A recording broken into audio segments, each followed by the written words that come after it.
ყველაზე დიდი პრობლემა დღეს ჩვენ ქვეყანაში არის ის, რომ უსამართლობის განცდა. ყველა სფეროშია უსამართლობა.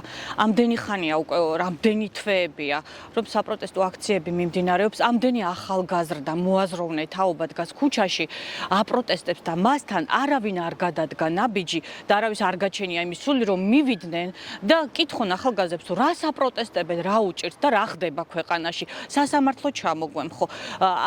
ბავშვები, რომლებსაც არაფერი არ დაუშავებიათ, უსამართლოდ რეჟიმის ჯისმად, თუნდაც მზია ამაღლობელის შემთხვევაში, ქალი, რომელმაც მთელი ბათუმის საზოგადოება და ჟურნალისტიკა ფეხზე დააყენა.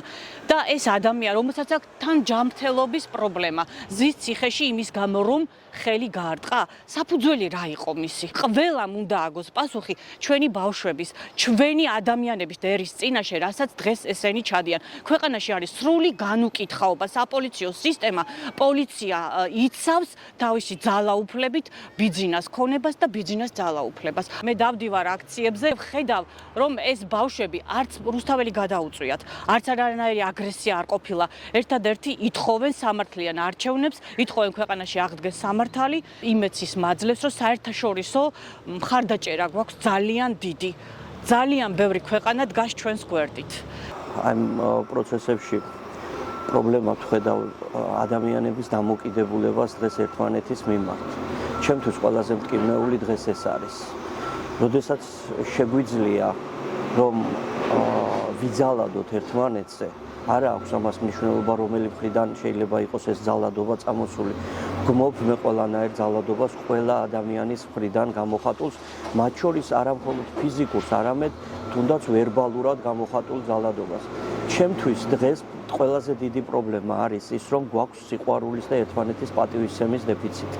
ქვეყანა დღეს საითაც მიდის, საითაც როგორც ვითარდება, მას არ გადაუხვევია ევროპული გზიდან და ეს ყველაფერი ჩემი ინფორმაციით, ჩემს ხელთ არსებული ინფორმაციით, რაც მე მაქვს, თუნდაც იმ პროგრამებიდან გამომდინარე, იმ ზრუნვიდან გამომდინარე, რომელსაც დღეს ხელისუფლება ახორციელებს, სალსახად არის ერთი გზა, ეს არის გზა ევროპისაკენ ღირსებით. ევროკავშირისკენ მივდივართ, ისეთი ევროკავშირისკენ ოცნებას და პუტინის რუსეთს რომ უნდა თავის წარმოდგენაში. რომელი ევროკავშირისკენ არის, ევროსაბჭოს სტრუქტურებიდან გამოვდივართ ნენელა, თელი ევროსაბჭო გვეუბნება, რომ თქვენ მიდიხართ ჩრდილოეთი მეზობლის დაწერილი სცენარით და ეტაპობრივად ყოველ დღე თითქმის ნაბიჯ-ნაბიჯ შორდებით ევროპას. ადამიანებმა ცითიან, რომ ევროპა კი არის, ეს არის მითი ყველაფერი. ერთჩვენიერ დღეს როგორც გამოგვიცხადა პრემიერ-მინისტრმა ვაჩერებთ 2028 წლამდე, 2028 წლამდე კი არა, მე მგონი სამუდამოდაც გაჩერდება ეს ხალხი თუ გაჩერდნენ და მართლა რამე არ გავარკვიეთ და გავაკეთეთ ჩვენი კონსტიტუციური მოქმედებებით და დაუმორჩილებლობით. რა თქმა უნდა, კანონის სრული დაცვით.